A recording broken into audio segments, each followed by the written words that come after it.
मानक चंद, कमला देवी, राकेश, नीतू, ऋषभ और Ayushi Musharraf, B123, Sethi colony, Jaipur. Shri Parshwanath re rolling mills limited, Durgapur 1, Vardhaman, West Bengal. Amita Jain, पत्नी अनिल कुमार जैन, संगीता जैन, पत्नी विपिन कुमार जैन। 2. स्वाध्याय मंडल, भगवान 1008 मुनि सुब्रतनाथ मंदिर, बारामती, महाराष्ट्र। श्री दिगंबर जैन आदिनाथ महिला मंडल, नमक मंडी, उज्जैन, मध्य प्रदेश। श्रीमती सुलोचना देवी काला, पत्नी श्रीपाल काला, सुपुत्र मनीष कुमार, अंकित कुमार, अनुराग जैन। केडी जैन, आगरा। स्नेहलता जैन, पत्नी ऋषभ कुमार जैन, कीर्ति जैन, पत्नी राजीव कुमार जैन, गीता जैन, पत्नी संजीव कुमार जैन, अनुप्रिया, अमिदीप, तन्मय, तनिष्क, खुरई सागर। विजेंद्र कुमार जैन, निशा जैन, अतुल, नीरज जैन, शालिनी जैन, श्रुति जैन, यश जैन, हर्ष जैन, जोधपुर, राजस्थान। प्रवीण चंद्र चीमन लाल शाह परिवार, पलडी, वसना, अहमदाबाद। स्वर्गीय श्री फकीर चंद जैन, स्वर्गीय श्रीमती सरोज देवी जैन, सुनील जैन, श्रीमती मंजू जैन, सत्येंद्र कुमार जैन, श्रीमती कर्मेश जैन, मानु जैन, श्रीमती दीप्ति जैन, श्रीमती मोनिका जैन, नितांत कुमार जैन। स्वर्गीय श्रीमान चौथमल जी जैन की स्मृति में धर्मपत्नी श्रीमती मनोरमा जैन, श्रीमती शर्मिला जैन, पत्नी श्री राजेंद्र जैन, प्रतिभा जैन, पत्नी संजय जैन, सोनू जैन, पत्नी मुकेश जैन, स्तुति जैन, पत्नी नवनीत जैन, विभूति जैन, पत्नी योगेश जैन, ज्योति नगर, जयपुर।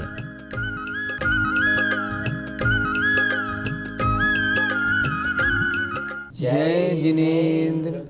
नमः श्री वर्धमानाय निर्धूत कलिलात्मने सालोकानां त्रिलोकानां यद् विद्यादर्पणायते। पंच परमेष्ठी भगवान की जय। पिछली पाठशाला में सल्लेखना धारण करने का फल क्या होता है? अगर उत्कृष्ट सल्लेखना बन जाए फिर तो बात ही क्या है, मोक्ष प्राप्त हो जाता है। अगर उत्कृष्ट ना हो पाए, मध्यम रह जाए तो वैमानिक देवों में वे जीव उत्पन्न होते हैं। कहाँ तक? ऊपर सर्वार सिद्धि तक कहीं भी उत्पन्न हो जाते हैं। ये सल्लेखना का फल है। और ये भी बता दिया था, एक बार अगर सल्लेखना हो जाए ढंग से तो 7-8 भव में अवश्य मोक्ष प्राप्त हो जाता है। अब आज ये बता रहे हैं मोक्ष में जो जीव रहते हैं उन मुक्त जीवों का, सिद्ध जीवों का क्या स्वरूप है, देखते हैं। आइए। विद्या दर्शन शक्ति, विद्या दर्शन शक्ति, स्वास्थ्य प्रह्लाद तृप्ति शुद्धि युजः, स्वास्थ्य प्रह्लाद तृप्ति शुद्धि युजः, निरतिशया निरवधयो, निरतिशया निरवधयो, निःश्रेय समावसन्ति सुखम्, निःश्रेय समावसन्ति सुखम्। बोलिए। विद्या दर्शन शक्ति, स्वास्थ्य प्रह्लाद तृप्ति शुद्धि युजा, निरतिशया निरवधयो, निःश्रेय समावसन्ति सुखम्।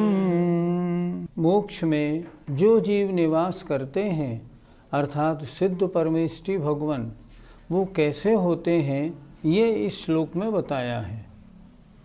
विद्या माने ज्ञान, दर्शन शक्ति, स्वास्थ्य, प्रह्लाद माने सुख, तृप्ति माने वांछा रहितपना और शुद्धि को प्राप्त, इनसे सहित होते हैं, और निरतिशया उनमें घटना बढ़ना नहीं होता। क्यों? ये सारे गुण अनंतपने को प्राप्त उनमें सुशोभित हैं। अब घटना बढ़ना कैसे होगा? निरतिशया घटने बढ़ने से रहित, निर्बधियो कोई टाइम पीरियड भी नहीं। ये गुण, ये सब गुण कब तक उनमें पाए जाएंगे? अनंत काल तक। कभी इनमें कोई घटा बढ़ी नहीं होगा। तो निर्वधियो बिना किसी अवधि के, अर्थात अनंत काल तक इन सब चीज़ों को प्राप्त ऐसे सुख को निःश्रेयसम मतलब मोक्ष में आवसंती निवास करते हुए भोगते हैं। इन गुणों से सहित वो अनंत काल तक मोक्ष में रहेंगे और इन गुणों का आनंद लेंगे। फिर देखिए एक बार, विद्या माने ज्ञान अर्थात अनंत ज्ञान, दर्शन माने दर्शन अनंत दर्शन, शक्ति माने अनंत वीर्य, स्वास्थ्य माने अपने में स्थित, अन्य से कोई सरोकार नहीं, एकदम उदासीनता, प्रहलाद माने सुख अनंत सुख, तृप्ति माने अब कोई वांछा नहीं, शुद्धि माने अशुद्धि अब नाम लेश मात्र भी नहीं है। अशुद्धि थी द्रव्य कर्म भाव कर्म नो कर्म की, तीनों नष्ट हो गए, परम शुद्धि को प्राप्त ऐसे वे सिद्ध भगवान निरतिशया कमती बढ़ती पने से रहित, सिद्धों में आपस में कोई अंतर नहीं होता, और निर्वधियो अनंत काल तक उस सुख को निःश्रेयसम मोक्ष में निवास करते हुए प्राप्त होते हैं। ऐसे सब इन गुणों का आनंद लेते हुए वे मोक्ष में निवास करते हैं। पंडित जी, मुक्त जीवों में कितने गुण होते हैं? मुक्त जीव या सिद्ध जीवों में अनंत गुण पाए जाते हैं, पर अनंत गुण को कहना संभव नहीं, इसलिए उनमें मुख्य जो 8 गुण हैं उनका वर्णन करते हैं। मूल गुणों के वर्णन में सिद्ध परमेष्ठी के मूल गुण 8 बताए हैं। वे गुण उन्हें प्राप्त कैसे होते हैं? एक एक कर्म के नष्ट होने से एक एक गुण प्रकट होता है।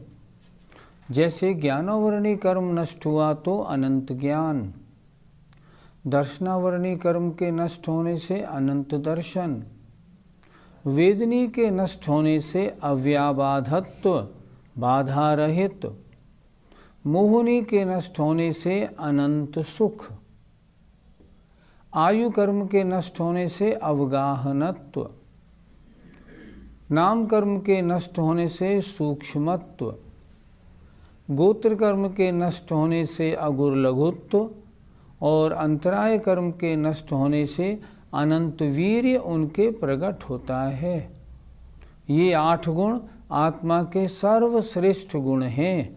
ऐसे 8 गुणों को प्राप्त सिद्ध भगवान वहाँ मोक्ष में निवास करते हैं।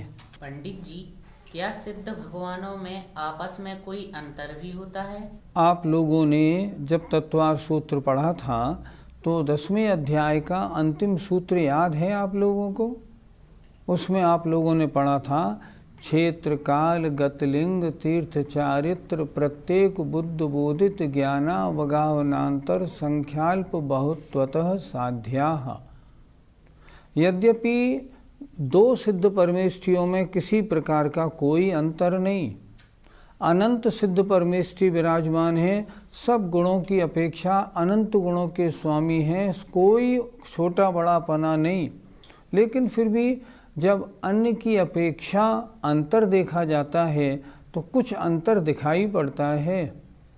जैसे कोई जम्बूद्वीप से सिद्ध हुए हैं, कोई धातकी खंड से हुए हैं, कोई पुष्करार्थ से हुए हैं। यद्यपि आत्मा में कोई अंतर नहीं, गुणों में कोई अंतर नहीं, पर क्षेत्र काल गतिलिंग आदि की अपेक्षा उनमें अंतर होता है। जैसे भगवान आदिनाथ तीसरे काल में मोक्ष गए, शेष 23 तीर्थंकर चौथे काल में गए, और गौतम स्वामी, जम्बू स्वामी आदि 5वें काल में मोक्ष गए, तो काल की अपेक्षा भी अंतर है। इस तरह क्षेत्र काल गति आदि की अपेक्षा उनमें अंतर होते हुए भी वास्तव में कोई अंतर नहीं होता। पंडित जी, अरिहंत भगवान को हम मुक्त माने या फिर संसारी? जिन जीवों के कर्म हैं वे संसारी हैं, जो कर्म रहित हैं वे मुक्त हैं। सीधी परिभाषा, पहले परिभाषा बनाओ। मुक्त जीव जो कर्म बंधन से छूट गए हैं, मुक्त। संसारी जीव अभी जो संसार में हैं, कर्म बंधन से सहित हैं। इस अपेक्षा हम देखें तो अरहंत भगवान अभी 4 अघातीय कर्मों से सहित हैं, युक्त हैं, इसलिए संसारी हैं। सिद्ध भगवान 8 कर्मों से रहित हैं, इसलिए मुक्त हैं। तो अरहंत भगवान कर्मों की अपेक्षा अभी संसारी हैं। लेकिन हमने ये भी बताया था 2 दिन पहले कि अरहंत परमेष्टि में या अरहंत अवस्था में भाव मोक्ष हो चुका होता है। अब उनका जन्म मरण नहीं होना है। मुक्ति को प्राप्त करने योग्य परिणामों से वो युक्त हो गए हैं, इसलिए भाव मोक्ष होने के कारण कथनचित मुक्त भी हैं। इसलिए उनको कहा जाता है जीवन मुक्त। जीवन मुक्त माने जन्म मरण से रहित हो गए हैं। इसलिए अरहंत परमेष्टि एक अपेक्षा से संसारी हैं और एक अपेक्षा से मुक्त भी हैं। पंडित जी, सिद्ध भगवान अब जीव हैं या नहीं? जीव का लक्षण क्या है? उपयोगो लक्षणम, अर्थात जिसमें ज्ञान दर्शन पाया जाए वह जीव है। तो जो सिद्ध भगवान ऊपर विराजमान हैं मोक्ष में, क्या उनमें ज्ञान दर्शन नहीं है? है। इसलिए सिद्ध भगवान जीव हैं। लेकिन बड़े बड़े आचार्यों ने सिद्धा न जीवा, धवलाकार लिखते हैं, सिद्धा न जीवा, सिद्ध भगवान जीव नहीं हैं। क्यों नहीं हैं? क्योंकि जीव किसे कहते हैं? जो इंद्रिय आदि 10 प्राणों से जीता हो उसको जीव कहते हैं। लेकिन उनके प्राण अब एक भी नहीं, 10 प्राण समाप्त, आयु भी समाप्त हो गई। तो इसलिए देखा जाए, अगर हम जीव की ये परिभाषा बनाएं, तिक्काले चदुपाणा इंद्रिय बल माऊ आण पाणो य भवहारा सो जीवो। यदि हम जीव की ये परिभाषा बनाएं, जो इंद्रिय बल आयु और श्वासोच्छ्वास से सहित हो उसे जीव कहते हैं, तो ऐसा जो जीवत्व है अब सिद्धों में नहीं। इसलिए धवलाकार ने सूत्र बनाया सिद्धा न जीवा, सिद्ध भगवान जीव नहीं है, क्योंकि वे 10 प्राण से नहीं जीते हैं, पर वास्तव में उपयोगमयी हैं या नहीं हैं। इसलिए भाव प्राण से जीने के कारण जीव हैं, द्रव्य प्राण के कारण जीव नहीं कहलाएंगे। पंडित जी, क्या मोक्ष में सिद्ध भगवानों का आकार होता है? सिद्ध परमेष्टि जिस समय संसारी अवस्था में थे, उस समय उनकी जो अवगाहना थी वही अवगाहना, और जिस आसन से वो मुक्त हुए उनकी आत्मा उसी आसन वाली होकर वहाँ रहती है। यद्यपि वहाँ शरीर तो नहीं है, लेकिन आत्म प्रदेश, उसी आकार रूप आत्म प्रदेश वहाँ रहते हैं। अगर पद्मासन से हैं तो पद्मासन, कायोत्सर्ग मुद्रा से हैं तो कायोत्सर्ग मुद्रा से वहाँ होते हैं। कितना बड़ा आकार होता है? अंतिम शरीर से कोई आचार्य कहते हैं कुछ कम, कोई आचार्य कहते हैं 2/3। इस बारे में 2 मत हैं। द्रव्य संग्रहकार ने लिखा किंचूणा चरम देह दो, अंतिम शरीर से कुछ कम। आत्म प्रदेशों का ये अंतिम शरीर से कुछ कम आकार कब बनता है? ये बनता है 13वें गुणस्थान के अंतिम समय में। और 13वें गुणस्थान के अंतिम समय में नाक वगैरह आदि में जो जितने आकाश खाली स्थान है उनमें सिकुड़ जाने के कारण उनकी अवगाहना कुछ कम हो जाती है। तो आचार्यों ने लिखा अंतिम शरीर से कुछ कम अवगाहना सहित उनके वे आत्म प्रदेश ऊपर सिद्धालय में अनंत काल तक निवास करेंगे। पंडित जी, आठों कर्म व शरीर समाप्त होने के बाद हमारी आत्म प्रदेश पूरे लोक में क्यों नहीं फैल जाती? सुनो, हमारे नहीं, सिद्धों के। तुम्हारे आत्म प्रदेश कैसे फैल जाएंगे? अभी तुम सिद्ध थोड़े ही हो। अब इसका उत्तर भी सुनो। वास्तव में आत्म प्रदेशों में संकोच और विस्तार जब तक होता है जब तक शरीर नाम कर्म का उदय हो।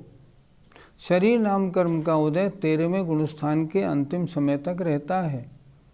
तो 13वें गुणस्थान के अंतिम समय में अंतिम शरीर से कुछ कम जो आकार रह गया, अब वो ना बढ़ सकता है और ना घट सकता है।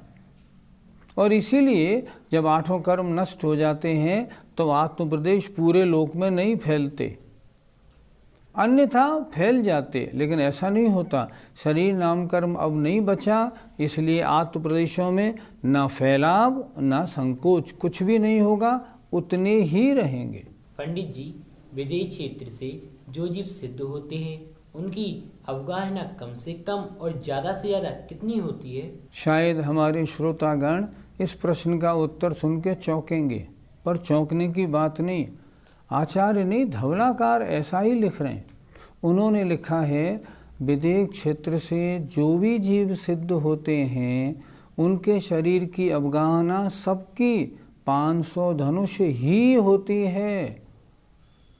500 धनुष की कम अगर काया है तो विदेश क्षेत्र से सिद्धपना प्राप्त नहीं होता।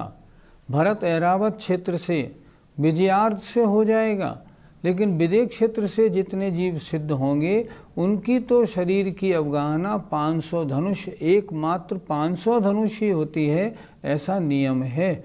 इससे छोटी अवगाहना वाले भावलिंगी साधु भी नहीं बन पाते, मोक्ष होने का तो प्रश्न ही नहीं। मोक्ष प्राप्त करने वाले सिद्ध भगवान ऐसे अनंत गुणों में आनंद लेते हुए कितने समय तक रहेंगे?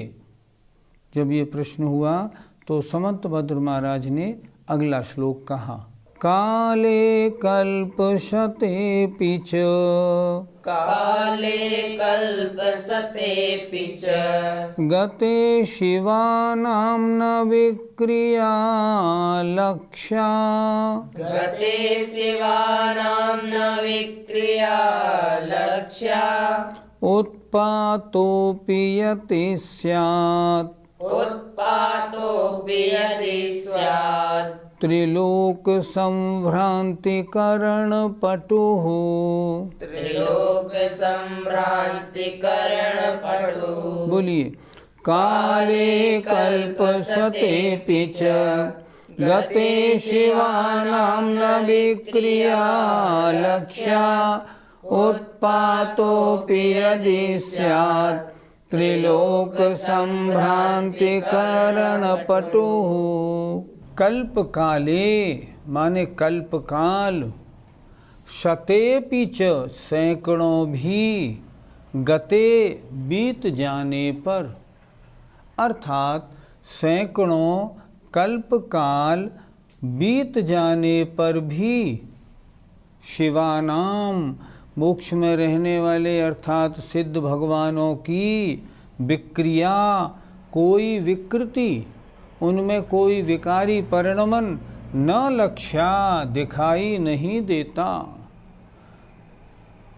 सैकड़ों कल्पकाल गुजर जाएं, कितने ही सागर गुजर जाएं, अनंतानंत सागर भी गुजर जाएं, तो भी सिद्ध भगवानों में कोई विकार, कोई कमी, कुछ भी दिखाई नहीं पड़ती।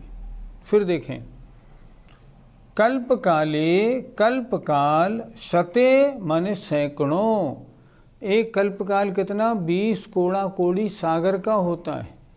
ऐसे सैकड़ों कल्पकाल बीतने पर भी, गते माने बीतने पर भी, शिवानाम सिद्धों की विक्रिया, कोई विकारी परिणति न लक्ष्या, दिखाई नहीं देती है। वो तो 100% शुद्ध, अनंतानंत काल तक 100% शुद्ध ही रहते हैं, रंच मात्र कोई अंतर नहीं पड़ता। यदि चाहे उत्पादोपि स्यात्, उत्पाद भी हो जाए, कैसा? त्रिलोक माने तीनों लोकों में, संभ्रांति माने खलबली करने वाला, ऐसा कोई उत्पाद भी हो जाए तो भी करोड़ों सागरों अर्थात सैकड़ों कल्पकालों में भी जो मोक्ष में रहने वाले सिद्ध हैं उनमें कोई विक्रिया दिखाई नहीं देती। अर्थ कैसे लगाएंगे? यदि त्रिलोक संभ्रांतिकरण पटुहु तीनों लोकों में खलबली करने वाला कोई उत्पाद भी हो जाए तो भी शिवानाम माने सिद्ध भगवानों की सैकड़ों कल्पकाल बीत जाने पर भी कोई विक्रिया दिखाई नहीं देती है। उनमें रंश मात्र का कोई अंतर नहीं आता, जैसे हैं वैसे ही रहते हैं। पंडित जी, क्या मुक्त जीवों में कोई परिणमन नहीं होता? यदि परिणमन नहीं होगा तो वे द्रव्य की परिभाषा में ही नहीं आएंगे। उन्होंने क्या लिखा? सद्द्रव्य लक्षणम उत्पाद व ध्रुव्य युक्तम सत। जिसमें उत्पाद व ध्रुव्य पाया जाए उसे सत कहते हैं, और सत ही द्रव्य का लक्षण है। अर्थात द्रव्य में उत्पाद व ध्रुव्य प्रत समय पाया जाता है। सिद्ध भगवान शुद्ध जीव द्रव्य हैं। इसी तरह धर्म द्रव्य शुद्ध है, अधर्म द्रव्य शुद्ध है, आकाश द्रव्य, काल द्रव्य ये भी शुद्ध हैं। इन शुद्ध द्रव्यों में कैसा परिणमन होता है? इनमें जो एक अगुर लघु नाम का गुण होता है वह परिणमन करता है, और उसके परिणमन से पूरे उस द्रव्य में परिणमन होता है। परिणमन जरूर होगा, नहीं तो द्रव्य की परिभाषा नहीं होगी। तो सिद्धों में परिणमन कैसा होगा? जैसे अनंत सुख हैं तो शुद्ध शुद्ध शुद्ध शुद्ध परिणमन उनका होगा, पर परिणमन जरूर होगा। कारण अगुर लघु नाम का गुण। विकारी परिणमन, ओहो सैकड़ों कल्पकाल बीत जाए, रंश मात्र कोई अन्य परिणमन दिखाई नहीं पड़ता। पंडित जी, क्या सिद्ध भगवान की आत्मा से प्रकाश निकलता होगा? प्रकाश तो पुद्गल की पर्याय है। शायद आप ये सोच रहे हो अनंतानंद सिद्ध भगवान सिद्धालय में विराजमान है, वहाँ तो खूब रोशनी रहती होगी। रोशनी प्रकाश ये तो पुद्गल की पर्याय है। सिद्ध भगवान की आत्मा में प्रकाश का क्या काम? कोई काम नहीं। इसलिए सिद्ध भगवान की आत्मा में प्रकाश नहीं होता, हाँ परम शुद्धता होती है। पंडित जी, कौन से चारित्र से मुक्ति प्राप्त होती है? 14वें गुणस्थान के अंत में जो परम यथाख्यात चारित्र होता है, उसके कारण उस जीव को, उस आत्मा को मुक्ति की प्राप्ति होती है। क्योंकि मुक्ति का साक्षात कारण परम यथाख्यात चारित्र है, और वो 14वें गुणस्थान के अंतिम समयों में होता है। पंडित जी, स्त्रियों को मोक्ष क्यों नहीं होता है? मोक्ष की बात तो बहुत दूर है। महिलाएं अधिक से अधिक आर्यका तक बन सकती हैं, और उनका गुणस्थान 5वां रहता है। 5वें गुणस्थान से ऊपर वो नहीं जाती। ना तो उनकी शारीरिक क्षमता है, ना सहनन है, लज्जावान है। सब बात होने के कारण 5वें गुणस्थान से ऊपर 6ठे गुणस्थान में भी प्रवेश नहीं कर पाती, इसलिए उनको मोक्ष नहीं होता। इस तरह आज हमने मोक्ष के बारे में बहुत कुछ सुना और समझा कि मोक्ष क्या है, मोक्ष में आकार कैसा, मोक्ष में सुख कैसे, मोक्ष में किन किन कर्मों के नाश होने से कौन से गुण मिलते हैं, ये सब हमने आज देखा। ऐसे सिद्ध भगवान हम सबको भी सिद्ध बनने में मदद करें। जय जिनेन्द्र। मानक चंद, कमला देवी, राकेश, नीतू, ऋषभ और Ayushi Musharraf, B123, Sethi colony, Jaipur. Shri Parshwanath re rolling mills limited, Durgapur 1, Vardhaman, West Bengal. Amita Jain, पत्नी अनिल कुमार जैन, संगीता जैन, पत्नी विपिन कुमार जैन। 2, स्वाध्याय मंडल, भगवान 1008 मुनि सुब्रतनाथ मंदिर, बारामती, महाराष्ट्र। श्री दिगंबर जैन आदिनाथ महिला मंडल, नमक मंडी, उज्जैन, मध्य प्रदेश। श्रीमती सुलोचना देवी काला, पत्नी श्रीपाल काला, सुपुत्र मनीष कुमार, अंकित कुमार, अनुराग जैन। केडी जैन, आगरा। स्नेहलता जैन, पत्नी ऋषभ कुमार जैन। कीर्ति जैन, पत्नी राजीव कुमार जैन। गीता जैन, पत्नी संजीव कुमार जैन। अनुप्रिया, अमिदीप, तन्मय, तनिष्क, खुरई सागर। विजेंद्र कुमार जैन, निशा जैन, अतुल, नीरज जैन, शालिनी जैन, श्रुति जैन, यश जैन, हर्ष जैन, जोधपुर, राजस्थान। प्रवीण चंद्र चीमन लाल शाह परिवार, पलडी, वसना, अहमदाबाद। स्वर्गीय श्री फकीर चंद जैन, स्वर्गीय श्रीमती सरोज देवी जैन, सुनील जैन, श्रीमती मंजू जैन, सत्येंद्र कुमार जैन, श्रीमती कर्मेश जैन, मानु जैन, श्रीमती दीप्ति जैन, श्रीमती मोनिका जैन, नितांत कुमार जैन। स्वर्गीय श्रीमान चौथमल जी जैन की स्मृति में धर्मपत्नी श्रीमती मनोरमा जैन, श्रीमती शर्मिला जैन, पत्नी श्री राजेंद्र जैन, प्रतिभा जैन, पत्नी संजय जैन, सोनू जैन, पत्नी मुकेश जैन, स्तुति जैन, पत्नी नवनीत जैन, विभूति जैन, पत्नी योगेश जैन, ज्योति नगर, जयपुर।